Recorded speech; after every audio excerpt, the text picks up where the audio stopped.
आमतौर पर जिस जगह पर सोलर प्लांट लगाए जाते हैं, वहां सोलर प्लांट के नीचे खेती जैसा काम करना एक तरह से नामुमकिन होता है।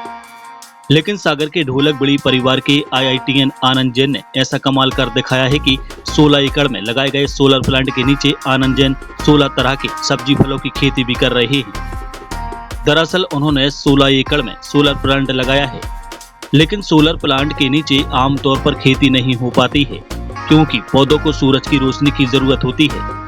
उन्होंने सोलर प्लांट इस तरह लगाए हैं कि पौधों को पर्याप्त सूरज की रोशनी भी मिलती रहे और बिजली उत्पादन भी होता रहे। खास बात यह है कि सोलर प्लांट के नीचे वो जैविक तरीके से करीब 16 तरह की फल सब्जियां भी उगा रहे हैं। इस तकनीक को एग्री वोल्टाइक सोलर प्लांट कहा जाता है।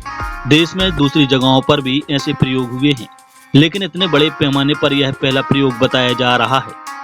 आईआईटी रुड़की से 1984-85 में एमटेक करने वाले आनंद जैन बताते हैं कि उनका शुरू से खेती में लगाव रहा है। खासकर औषधीय और जैविक खेती में उन्होंने काफी काम किया है और वो हमेशा खेती से जुड़े रहना चाहते हैं। उन्होंने कहा कि प्लांट स्थापित करने के बाद मैंने यहाँ मल्चिंग पद्धति से जैविक खेती की शुरुआत की। यहाँ जैविक तरीके से करीब 16 तरह की फल सब्जियों की खेती की जा रही है, जिनमें टमाटर, खीरा, तरबूजा, खरबूज, शिमला मिर्च आसानी से मिल जाएंगे।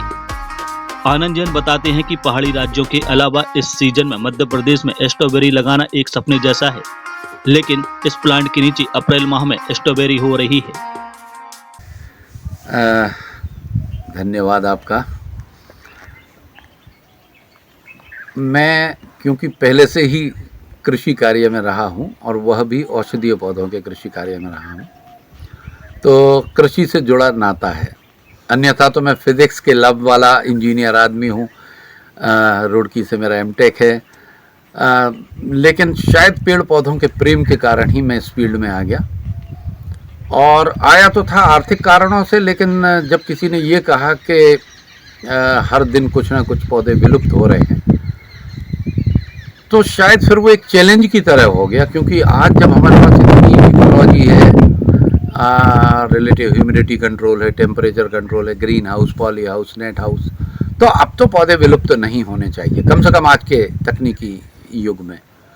तो फिर इसे चैलेंज की तरह लिया और औषधीय पौधों की खेती में आ गए। फिर एक समय ऐसा आया जब स्टीविया, सफ़ेद मूसली, इसके हम बिल्कुल चरम पे हमने काम किया।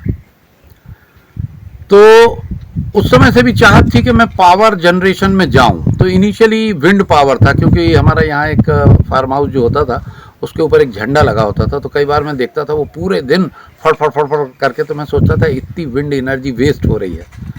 लेकिन जब उसे ठीक से स्टडी किया तो देखा कि विंड हमारे यहाँ कंटिन्यूस नहीं है, मध्य प्रदेश का ये जोन नहीं है, बल्कि इवन आपने देखा होगा देवास में भी जो लगे तो वो उसमें बहुत से फेल हो गए, या जिन जगह पे विंड टेम्परेरी है।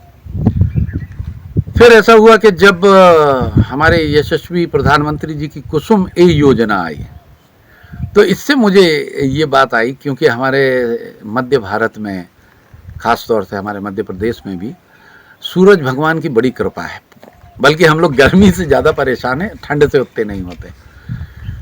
तो तब ये ख्याल आया कि हम सोलर पावर एनर्जी में जा सकते हैं। और फिर हमें इस तरह के कंसल्टेंट मिले, क्योंकि हम अपने घर पे जब सोलर पावर लगाए तो खरे एनर्जी करके हैं, खरगापुर के, बड़े अच्छे हैं। उसमें मनीष खरे जी अच्छे इंटेलिजेंट आदमी हैं और अच्छी विज़न रखते हैं। तो उनसे जब बात हुई तो ही advised in the very correct way. तो घर का तो लगाया था।